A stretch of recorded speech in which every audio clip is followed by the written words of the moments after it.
Did Cinderella ever wonder about the magic behind her glass slipper before she left it on the stairs like a forgotten dream?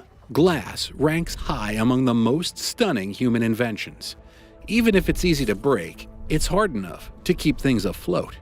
And even though glass is used in almost everything and has become the new normal, there's still a whole lot of magic involved in shaping it the way that it is. Here's everything you need to know about how glass is made. At its most fundamental level, glass is just melted sand that has undergone chemical transformation. In fact, going to the beach will give you a good idea of how hot sand can become without melting.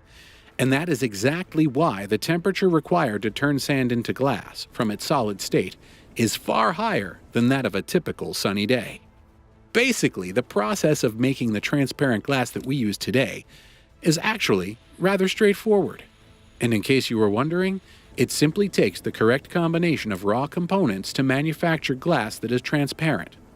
Part of it is silica sand, soda ash sodium oxide, limestone/dolomite calcium oxide, dolomite magnesium oxide, and feldspar aluminum oxide.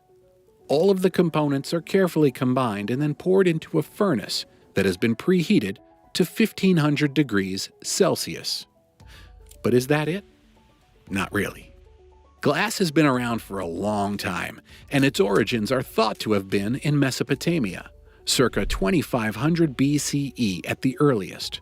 Perhaps the first people to find glass were experimenting with heated sand. And even in ancient times, glass was not mass-produced to the same extent. But by incorporating soda ash into the process, the Roman Empire refined glassmaking. As a result, numerous nations in Europe and Asia began to specialize in glassmaking. More than that, ancient glassmakers would heat the material in open molds, a process known as casting, to form it. Core forming was another method of manufacturing glass. It included coating a mud core with glass and then hollowing it out by removing the solidified mud. Mesopotamia and Egypt have yielded the vast majority of the artifacts crafted from glass during this early period. And as expected, as a status symbol, glass belonged only to the well-to-do. Architectural ornamentation, inlay work to create decorative scenes on oak and ivory furniture, and personal adornment were all ways that glass objects were utilized. Fragrant, aromatic oils and perfumes could also be preserved in glass vials.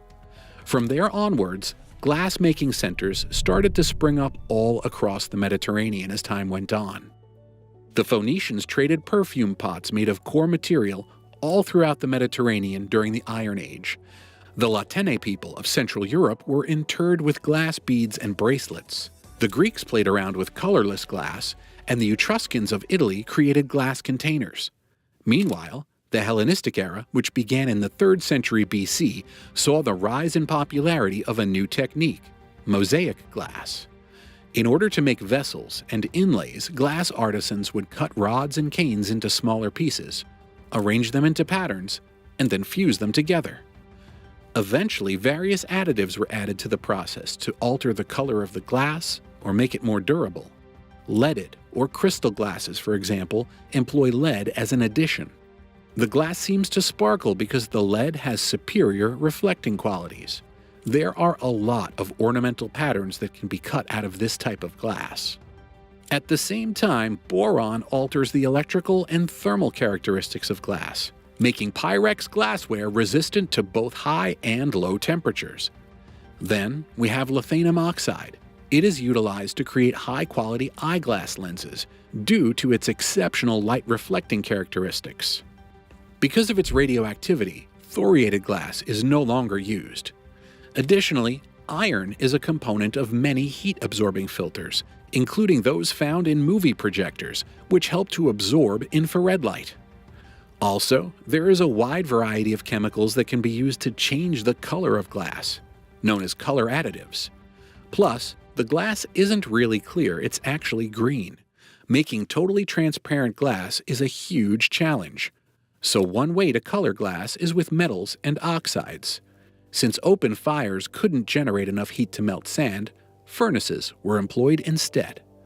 Also, as coal produces more heat than wood, it was used to heat some furnaces instead of the latter. Currently, modern glass-making techniques have allowed for the production of very large quantities. Not to mention, nowadays glass can be manufactured using either sand or recycled glass, or even a mix of the two. Melting the sand or recycled glass, usually with soda ash, lowers the melting point, and because less heat is needed to melt the sand, the process becomes more efficient with a lower melting point. You can also add other ingredients to the heated sand with the soda ash. The color of the glass, its refractive index, and its heat resistance are all affected by these additives. Usually, a metal container is set within a furnace to melt the sand. The sand transforms from a solid into a liquid inside the furnace. Atoms are able to move about more freely in this liquid condition. So as the glass cools, the atomic arrangement changes, allowing it to solidify as an amorphous solid. After the sand is melted completely, it is taken out of the furnace to cool. Various glass cooling technologies are available for various applications. Nevertheless, before cooling, glass must be formed. A more sticky consistency develops in the cooled glass due to its increased viscosity. The result is that it can be more easily shaped. Whereas the float glass procedure is the gold standard for producing flat glass, float glass, also known as clear glass, is simply created by heating the following raw materials: magnesium, soda ash, silica sand, and limestone in a furnace. It is subsequently spread out over a large bed of molten tin once it is melted. The molten tin is gradually solidified as this mixture cools under regulated conditions as it flows along rollers in the annealing furnace. A seamless, uninterrupted ribbon of glass begins its ascent from this spot. The next step is to transfer the molten glass to a bath of molten tin. The molten glass is removed from the delivery canal by means of this operation. The level of glass that can be poured into the molten tin is controlled by a gate called a tuile. The float glass procedure is perfect for using tin because of its high specific gravity, cohesiveness, and immiscibility with molten glass. Followed by that is the annealing layer, which is used to cool the molten glass afterward.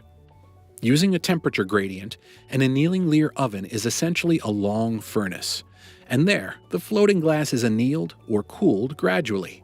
As it travels down the gradient on a belt or rollers, just like that, annealing makes the glass stronger by reducing internal stresses and breaking points.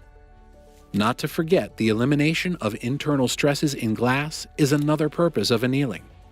Now you may be asking, why does it cause internal stress? So, just to give you an idea, glass goes through a lot of shape changes and temperature swings when it's being formed, which causes thermal stress inside the material. After all, that's a whole lot of process. And so, because of this heat stress, the glass product's strength and thermal stability may be compromised. Now, the likelihood of spontaneous rupture during cooling or during storage, transit, or usage after that is increased when formed directly into the cooling process. And for that reason precisely, through the annealing process, the glass ribbon is able to pass through a layer that gradually cools to its ultimate rigid shape, removing any tensions from the surface. Ultimately, the glass will be examined for flaws after it has cooled. Large sheets of glass necessitate additional care when storing, but it can be reduced to size as needed.